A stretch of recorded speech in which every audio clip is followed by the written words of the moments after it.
I'm Sam Kimball with Workforce Delivery Inc. Today we're asked the question, are we setting Indigenous relations resources up for success? Company leaders are often dropped into this area without clear direction. Many managers are not fully aware of the root causes leading to their organization's decision to create an Indigenous relations position or portfolio. All they see at first are requirements within client requests for proposals for a plan to engage and hire Indigenous members of community, and key performance indicators weaved into contract administration to report on the numbers of people hired and on the number and value of subcontracts let. Some may be vaguely aware of the project's regulatory requirements, from which socioeconomic project conditions may be directly inherited, the terms of which are usually negotiated by and between the project proponent and those directly affected communities under varying levels of federal government or regulatory supervision, or lack thereof. If that remains to be the full extent of the manager's understanding, what ensues is a corporate direction lacking vision, normally resulting in awkward attempts at rudimentary beads and feathers exercises to procure a check-the-box understanding of a culture, usually accompanied with underlying resentments towards the perceived to be misplaced preferential treatment given to First Nation, Métis, and Inuit communities. After a while, the manager notices that fostering and maintaining these relationships take time, resources, and often travel to remote locations. The task is too big for anyone to run from the corner of their desk. This is how one feels, whilst there is a lack of understanding as to the why and a lack of appreciation of the larger picture and importance of this relationship.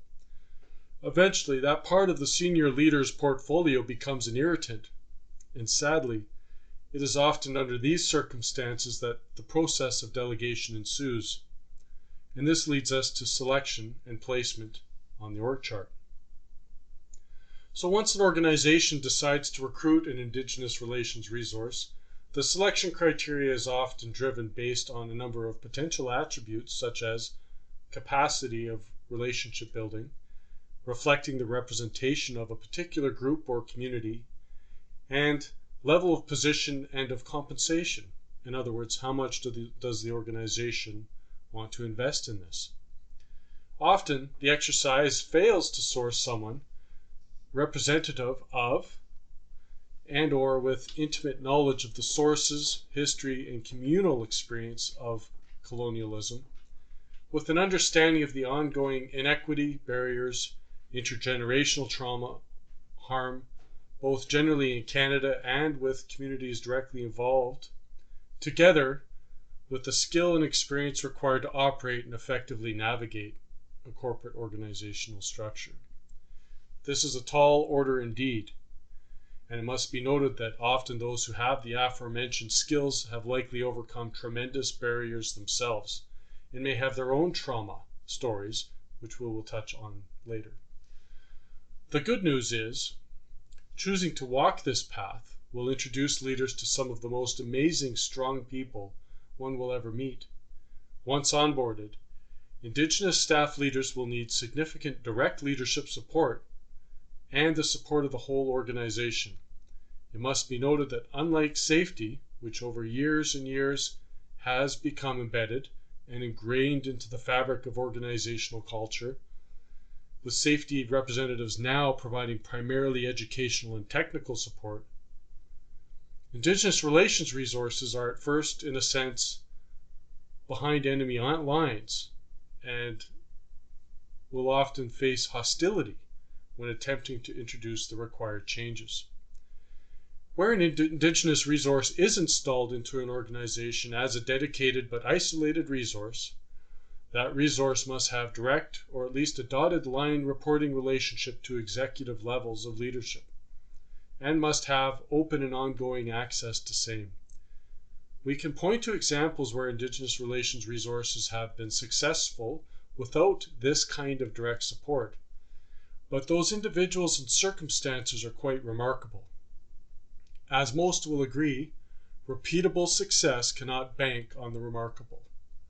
Therefore, we recommend installing the executive level supports up front, To emphasize this point, the following describes what happens to resources installed absent such supports.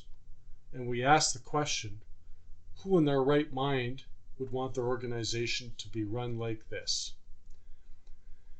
Because of the unintended consequences and potential further harm caused by getting it wrong, it's worth investing in understanding where most organizations are and how they start this journey.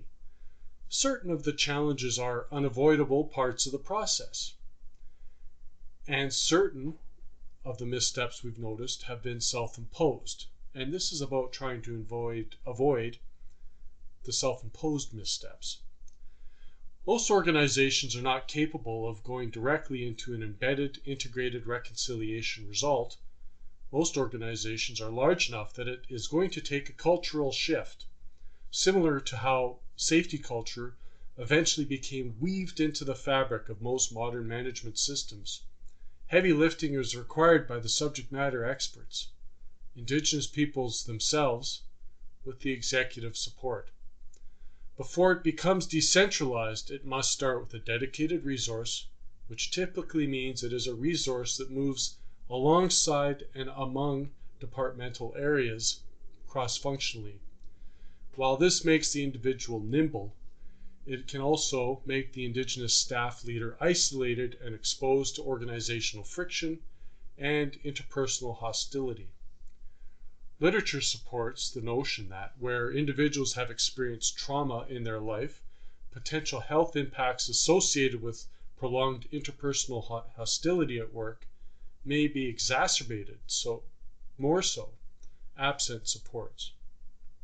Recall that there is likely a correlation due to existing present-day colonial forces and intergenerational trauma that many subject matter experts secured as the organization's Indigenous relations resource has faced and may continue to face.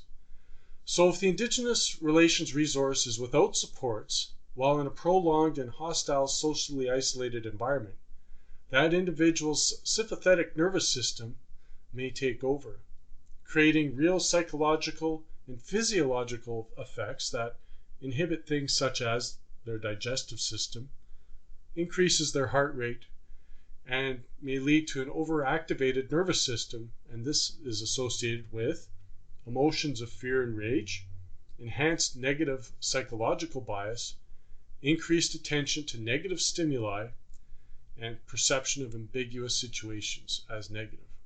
Essentially, Indigenous people may exist in a fight or flight state while at work when that work is hostile.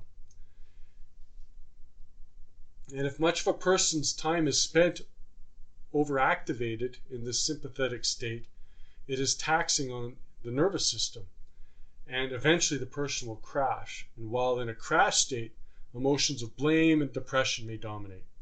So without intervention, this leads to health concerns, behavior concerns, and ultimately turnover of the organization's Indigenous relations resource.